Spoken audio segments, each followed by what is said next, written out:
Olá, seja bem-vindo ao nosso canal e ao nosso encontro semanal para o estudo da lição da Escola Sabatina. Eu espero que você esteja bem na presença de Cristo Jesus e que da semana passada para cá você possa ter colhido as bênçãos do Senhor na sua vida, principalmente colocando em prática na vida diária as lições que a palavra do Senhor nos tem ensinado.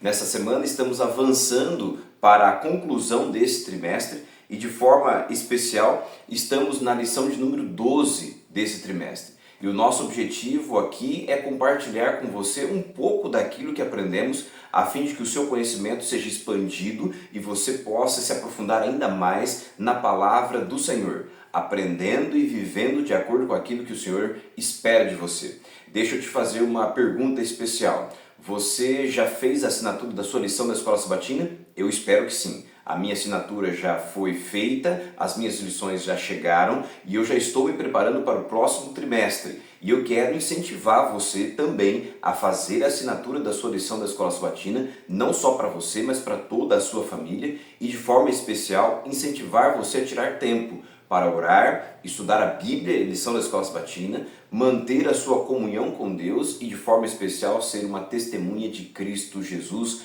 para aqueles que precisam conhecer da sua palavra. Nessa semana, nós estamos nos aprofundando dentro do tema A Hora da Glória, a cruz e a ressurreição. Esse é o tema da lição dessa semana.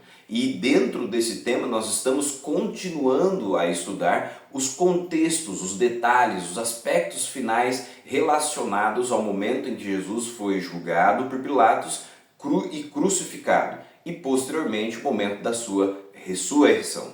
Todos esses aspectos estão dentro desse tema da hora da glória e eu e você vamos entender um pouco melhor como nós podemos entender que este momento de julgamento, condenação, morte e ressurreição, ao mesmo tempo foi um momento de glória, mas também de humilhação, tristeza e dor, tanto para Jesus bem como também para seus discípulos. Esse é o tema geral da lição dessa semana. E o verso para memorizar dessa lição se encontra no Evangelho de João, no capítulo de número 18, no verso de número 37. Contudo, antes de irmos diretamente ao texto, eu quero convidar você a uma oração, para que pela graça de Deus possamos pedir ao Espírito Santo que nos ilumine na compreensão do texto inspirado. Se você puder, aonde quer que você esteja, busquemos então a presença de Deus e possamos nesse momento pedir as suas bênçãos, não só para o estudo, mas de forma especial para a sua vida, sua família e para todos os seus projetos que você esteja realizando nesse dia ou durante esta semana. Vamos orar ao nosso Deus. Maravilhoso Deus e Pai, obrigado pelo privilégio de mais uma vez termos a oportunidade de nos unir como uma grande classe da Escola Sabatina para recapitular o assunto estudado na lição da Escola Sabatina. Quem sabe, ó Pai, ainda haja alguns pontos importantes a serem esclarecidos e pedimos a iluminação do Teu Espírito para que assim seja feito. Por meio da Tua misericórdia, da Tua graça, perdoe os nossos pecados e abençoa cada um dos nossos amigos que assistem nesse momento de forma especial, para que eles recebam as bênçãos que estão buscando em Ti e possam transformar os seus pedidos, os seus motivos de oração em motivos também de gratidão. Fica conosco e nos dirige e abençoa-nos todos por Jesus. Amém. Muito bem. Se você tem a sua lição em mãos ou se você tem a sua Bíblia em mãos, eu quero convidar você a abri-la em João, capítulo de número 18, no verso de número 37. Nós vamos ler o texto e analisar este verso importante para então compreendermos desde já o pontapé inicial daquilo que a lição trará para mim e para você de instruções segundo a palavra de Deus. O verso diz assim: Pilatos perguntou: Então você é rei? Jesus respondeu: O Senhor está dizendo que sou rei. Eu para isso nasci e para isso vim ao mundo, a fim de dar testemunho da verdade. Todo aquele que é da verdade ouve a minha voz. João capítulo 18, no verso de número 37. Esse verso é extremamente importante para você compreender todos os detalhes relacionados à lição da Escola Sabatina dessa semana e principalmente o desfecho deste momento importantíssimo e especial em que Jesus se encontra com Pilatos. O texto vai dizer o seguinte: que por conta do contexto em que Jesus foi acusado de ter alegado ser ele o rei dos judeus, os líderes judaicos então o apresentaram a Pilatos a fim de que Pilatos tomasse uma decisão para a morte de Jesus, condenação e morte. Motivado por este contexto, Pilatos então questiona Jesus se de fato ele declarou ser o rei dos judeus. Jesus, uma vez que não havia declarado isso, diz a Pilatos que é ele, o governador, que está dizendo isso. Ou seja, ele mesmo, Pilatos, está afirmando que Jesus é rei. E no complemento de sua resposta, Jesus então vai declarar de forma clara e límpida qual é de fato a sua objetividade, tendo vindo ao mundo como salvador deste. Ele vai dizer assim: eu para isso nasci e para isso vim ao mundo, a fim de dar testemunho da verdade. Então note, Pilatos pergunta a Jesus: você é rei dos judeus? Jesus diz: não, o Senhor está dizendo que eu sou rei, mas para isso eu nasci. Para isso o quê? Para ser rei? Não. Para isso vim ao mundo. Para quê? Para ser rei? Não. Mas a fim de dar testemunho da verdade. Nas semanas anteriores, nós já estamos estudando um pouco sobre essa questão, esse conceito de Jesus ser a revelação e a manifestação corpórea da verdade. Nesse texto, Jesus mais uma vez ratifica que a sua missão, entre outras coisas, era ser o portador da verdade. Logo, Jesus está deixando claro: eu não vim para ser rei, eu vim a esse mundo e eu nasci nesse mundo para dar testemunho da verdade. Logo, Jesus está perante Pilatos, perante o governador romano, a fim de dar testemunho da verdade. Jesus é, neste momento, a testemunha da verdade. Logo mais, nós vamos nos perguntar e buscar respostas sobre qual verdade é essa que Jesus está ali para testemunhar, ok? Contudo, neste ponto é extremamente importante eu e você entendermos isso. Jesus não veio para ser o rei dos judeus. Não no contexto humano, não no contexto monárquico que os judeus esperavam. E nem tampouco da forma como Pilatos questionou. Jesus veio e estava diante do governador para ser testemunha da verdade. E aí ele complementa: todo aquele que é da verdade ouve a minha voz. Grava essa frase de Jesus, porque isso aqui será extremamente importante para eu e você entendermos a lição de domingo e a lição de segunda-feira. Jesus então declara que todo aquele que é da verdade ouve a voz de Jesus. A lição vai adiante e diz assim, ainda na parte de sábado: a crucifixão e a ressurreição de Jesus são o clímax do Evangelho de João.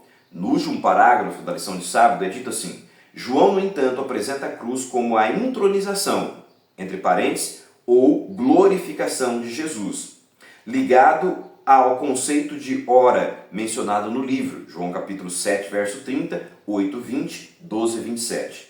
O conceito de intronização é uma imagem irônica, uma vez que a crucificação era a forma de morte mais vergonhosa usada pelos romanos.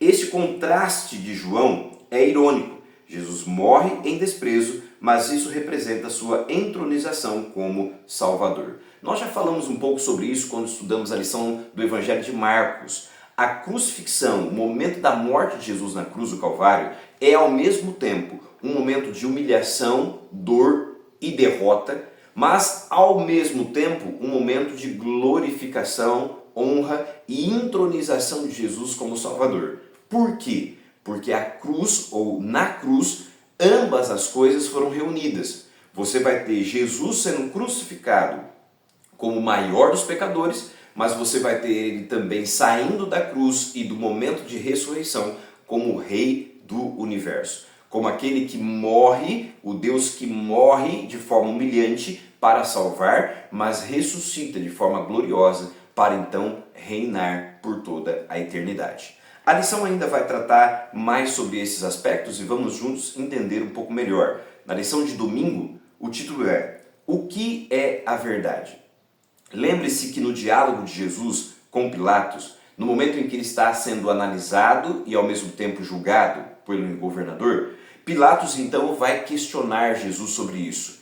A lição vai trazer este momento e leva eu e você ao capítulo 18 do livro de João, do Evangelho de João, dos versos 33 a 38, e pergunta sobre o que Pilatos e Jesus estavam conversando. Nós já vimos anteriormente, Pilatos estava dialogando com Jesus sobre o fato de ser ele acusado de ter declarado ser o rei dos judeus. Neste contexto, como vimos lá no verso 37, Jesus diz claramente que não veio para ser rei dos judeus. Pelo contrário, ele veio para ser testemunha da verdade. Logo, a conversa que eles estão tendo é sobre a acusação que os judeus fizeram contra Cristo de ter ele alegado ser o rei dos judeus. Contudo, a lição, no terceiro parágrafo, no meio dele, vai dizer assim: ele havia nascido para dar testemunho da verdade, e de que todo aquele que é da verdade ouve a sua voz. Isso, logicamente, se referindo a Jesus.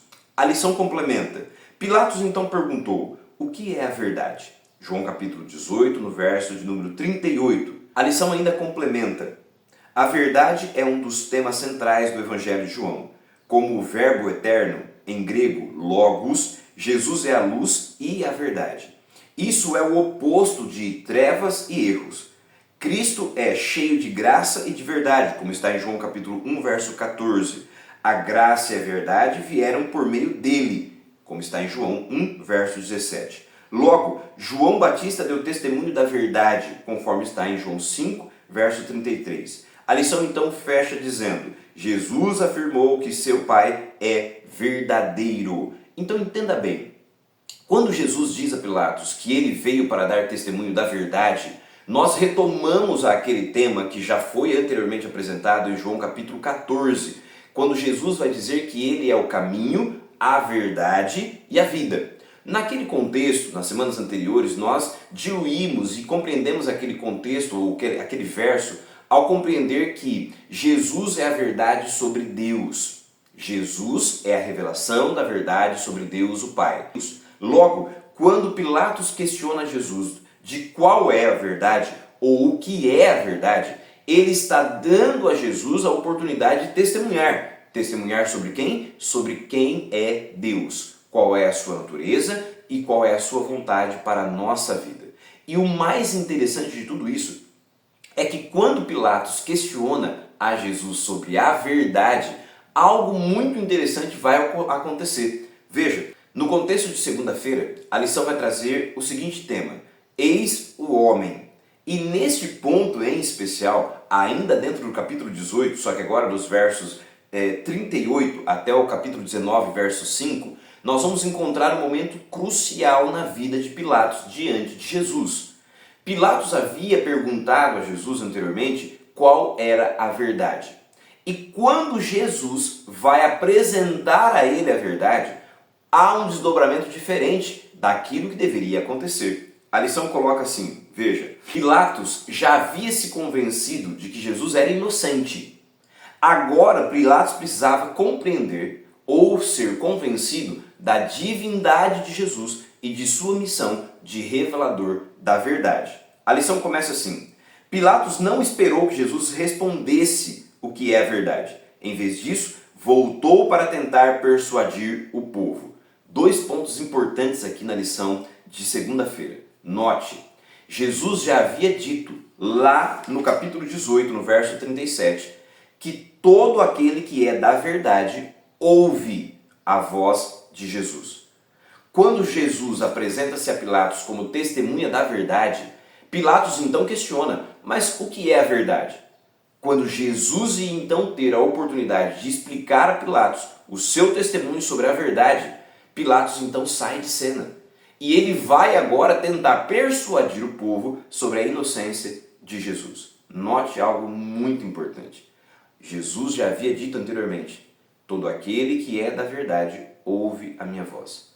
Quando Jesus ia iniciar a explicação e o seu testemunho sobre a verdade, Pilatos então dá as costas e sai para conversar com a multidão, na tentativa de persuadi-los quanto à inocência de Jesus. Em outras palavras, Pilatos demonstra através de sua própria ação que ele não fazia parte daqueles que são da verdade. Jesus havia afirmado: todo aquele que é da verdade me ouve. Pilatos dá as costas e não ouve Jesus. Neste momento, Pilatos comete dois erros importantíssimos. Primeiro, deixa de ouvir a Jesus. deixa, por consequência, de fazer parte daqueles que é da verdade. Porque se eles tivessem dado a Jesus a oportunidade de ouvir o seu testemunho sobre a verdade, logo poderia ter sido convencido e ao mesmo tempo convertido quanto à verdade, a divindade de Jesus e a natureza e a vontade de Deus. Ele não deu ao Senhor Jesus essa oportunidade. E este é um erro que eu e você podemos cometer, e este é um erro que nós podemos estar cometendo. Nós vamos a Cristo, vamos à sua palavra, e quando a palavra de Deus deseja nos revelar a pura verdade sobre a vontade do Senhor, nós então damos as costas. Nós queremos da Bíblia aquilo que nos convém, mas aquilo que nos mostra e nos conduz a realmente entender a verdade, isso de fato nós não queremos ouvir. Pilatos agiu assim. O segundo erro de Pilatos foi, uma vez tendo sido convencido da inocência de Jesus, ter ele mesmo tentado persuadir o povo sobre essa inocência. Note, Pilatos estava diante de Cristo, a testemunha da verdade. E agora ele precisava ser, além de convencido de que Jesus era inocente, ele precisava ser convencido de que Jesus era Deus. Mas ele não deu ao Senhor Jesus essa oportunidade. Ao invés de permitir que o Senhor o persuadisse sobre a verdade, ele tentou persuadir o povo sobre aquilo que ele entendia ser importante, ou seja, a inocência de Jesus. Logo, Pilatos teve ou cometeu aqui dois erros importantes. Não ouviu a verdade e não permitiu ser persuadido da própria verdade. A lição vai adiante e diz assim: nessa cena, sobre a qual João não faz comentários adicionais, Jesus usa uma falsa veste real e Pilatos diz ao povo: eis o homem. João capítulo 19, verso 5. Isso lembra as palavras de João Batista: eis o Cordeiro de Deus que tira o pecado do mundo. João capítulo 1, verso 29. Perceba a diferença, o contraste. Enquanto Pilatos enxergava em Jesus simplesmente um homem, João Batista, com as mesmas palavras, identifica em Jesus o Cordeiro de Deus que leva o pecado do mundo. Verdade que Pilatos não compreendeu. A lição ainda vai terminar dizendo assim: os líderes judeus disseram que não tinham rei senão César. Esse detalhe importante do texto é muito relevante para a compreensão de todo o desdobrar da história do povo judeu. Por quê? Porque neste momento importante, dentro deste contexto, os judeus assumem e declaram publicamente que, ao invés de reconhecerem a Cristo como rei, eles identificam César como rei. Neste momento, eles então estão entregando a César e Roma total rendição e total submissão no que diz respeito à vida espiritual. Veja, eles estão tomando uma decisão extremamente importante, deixando de aceitar a Cristo como rei e assumindo o senhorio, tomando para si o senhorio romano sobre a Palestina e sobre o reino ou sobre o povo judeu. E isso, logicamente, você sabe, terá desdobramentos na história do povo judeu, já em meio ao contexto da palavra de Deus. A lição vai adiante e vai tratar na parte de terça-feira sobre estar consumado. E esse ponto é extremamente importante. Nós saímos da cena do julgamento, da condenação de Jesus e vamos agora para a cruz do Calvário, momento em que Jesus entrega, rende seu espírito e naquele momento declara que tudo está consumado. A lição vai dizer assim: Pilatos mandou preparar uma inscrição em latim, grego e hebraico que dizia: Jesus Nazareno, o rei dos judeus. João capítulo 19, verso 17 a 22. Os líderes desejavam que o texto fosse alterado, mas Pilatos ignorou seu pedido. Essa inscrição foi um testemunho silencioso da verdade sobre Jesus.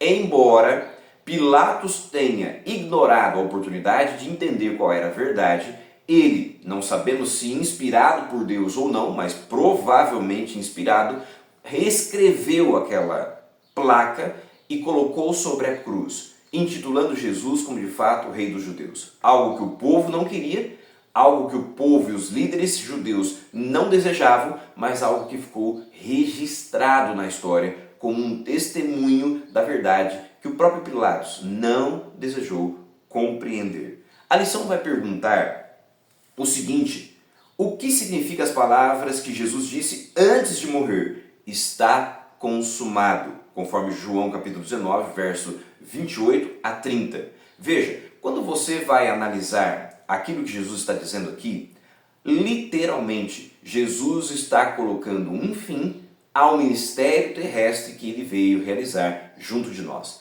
Entenda, Jesus tinha uma missão entre nós: revelar quem era Deus, oferecer-se como sacrifício, como Cordeiro de Deus e entregar a vida pela nossa salvação. Se você retroceder a história, chegará em Gênesis capítulo 3, verso 15, aonde Jesus fez uma promessa que viria ao mundo, nasceria como homem, a fim de dar fim àquilo que Satanás realizou em relação ao ser humano.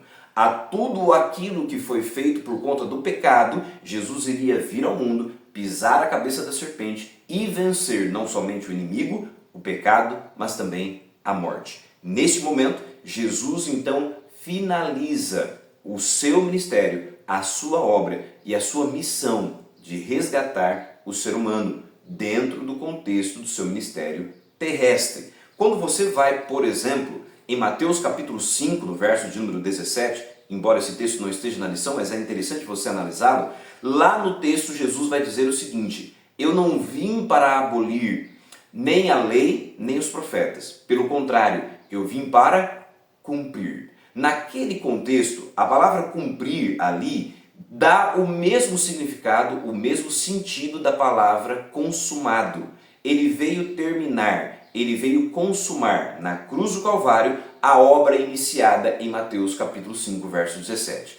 Em Mateus capítulo 5, Jesus inicia um processo de completar aquilo que os judeus ainda não haviam compreendido totalmente sobre a vontade de Deus expressa em sua lei. Então ele inicia o Sermão do Monte falando sobre aspectos da lei de Deus.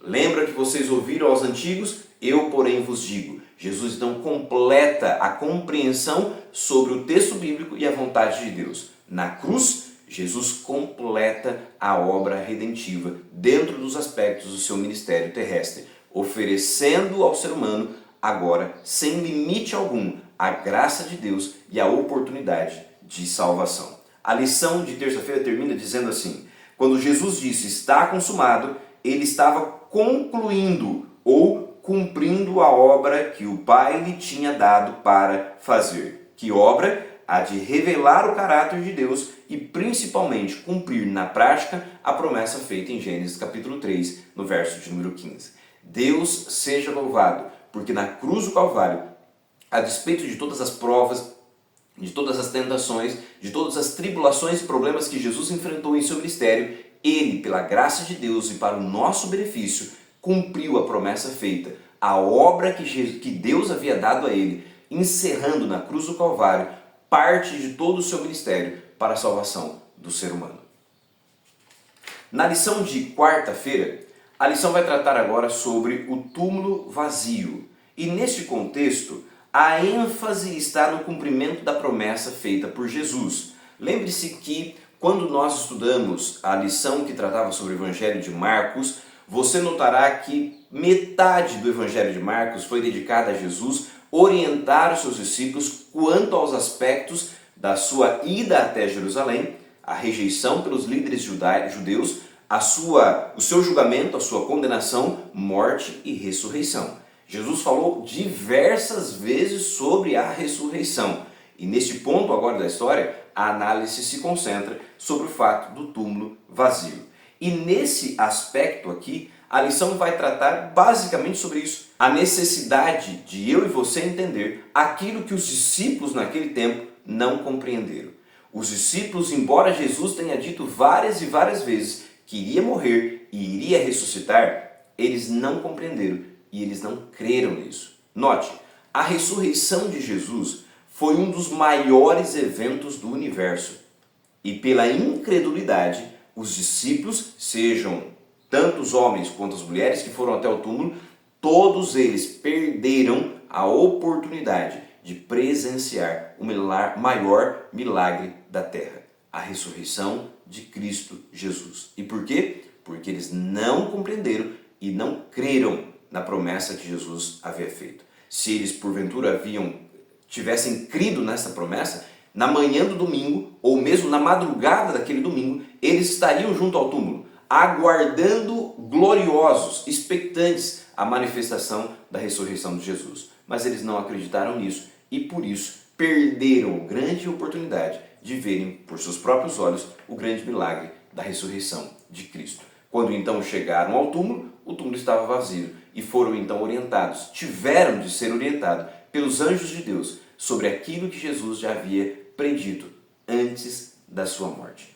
A lição de quinta-feira vai se concentrar então, para fechar essa semana, sobre o contexto relacionado a Jesus e Maria. E aí a lição vai tratar sobre o seguinte: o fato de que, ao terem ido até o túmulo, as mulheres, bem como os discípulos, foram em busca de um Jesus morto. Essa era a compreensão deles. Por não terem compreendido aquilo que Jesus havia predito e não terem crido na promessa que ele havia feito de ressurreição, ao chegarem no túmulo, aguardavam ter encontrado um túmulo vazio. Ou melhor, terem encontrado um corpo no túmulo. Contudo, ao chegarem ali, o túmulo estava vazio. E a pergunta que Jesus faz a Maria é extremamente importante. Ao dialogar com Maria, que estava inconsolada, em prantos, porque haviam, segundo ela, levado o corpo de Cristo, Jesus então pergunta a Maria: o que você procura? Isso é fundamental. Pelo fato deles não terem compreendido o que Jesus havia predito antes de sua morte e não terem crido na promessa da ressurreição, eles foram até ali procurar um Jesus morto. Mas quando ali chegaram, Maria, em especial, teve o privilégio e a oportunidade de se encontrar com Jesus ressurreto. Um Jesus que havia prometido e cumprido a sua promessa. Um Jesus que havia predito e da forma como predisse, tudo aconteceu. Jesus então se revela a Maria e isso dá a Maria a oportunidade de agora estar de posse de uma nova mensagem, de um novo evangelho. O evangelho de um Jesus que prometeu vir ao mundo e veio, que prometeu ressuscitar e ressuscitou, e agora ressuscitado, está pronto e preparado para cumprir e continuar cumprindo o seu ministério de redenção completa do ser humano, dando a mim e a você não só o perdão e a justificação que encontramos juntamente com a graça na cruz do Calvário, mas sobretudo agora tendo a oportunidade de finalizar o seu ministério junto a Deus, junto aos céus, para que eu e você tenhamos mais do que nunca como certo a promessa de que Ele voltará. Não só prometeu que morreria, mas ressuscitaria como o fez. E agora junto a Deus prepara o momento de terminar o plano da redenção, vindo a esse mundo buscar todo aquele que nele crê. Que de forma especial e poderosa você possa crer nas promessas de Cristo e através de todo o relato bíblico, demonstrando ali aquilo que Cristo fez por mim e por você, você e eu possamos não só crer, mas nos apegar nesta promessa e viver essa promessa na prática, permitindo que Deus faça em nós e por nós o que nós não podemos fazer. Que Deus o abençoe de forma especial, que o estudo dessa lição e a leitura da palavra de Deus fortaleça a sua fé e que por ela você possa acessar, pela graça, as bênçãos do Senhor. Deus o abençoe de modo poderoso e nós nos encontramos na próxima semana. De forma especial, não posso finalizar esse vídeo, esse momento, esse conteúdo, sem pedir a você que deixe o seu like, compartilhe este conteúdo, se inscreva no canal e deixe o seu comentário, para que nós possamos compreender como está sendo a nossa troca de informações, a nossa interação, e para que este canal possa crescer cada vez mais e mais pessoas tenham o privilégio e a oportunidade de ter acesso à palavra de Deus. Que Deus abençoe de modo especial.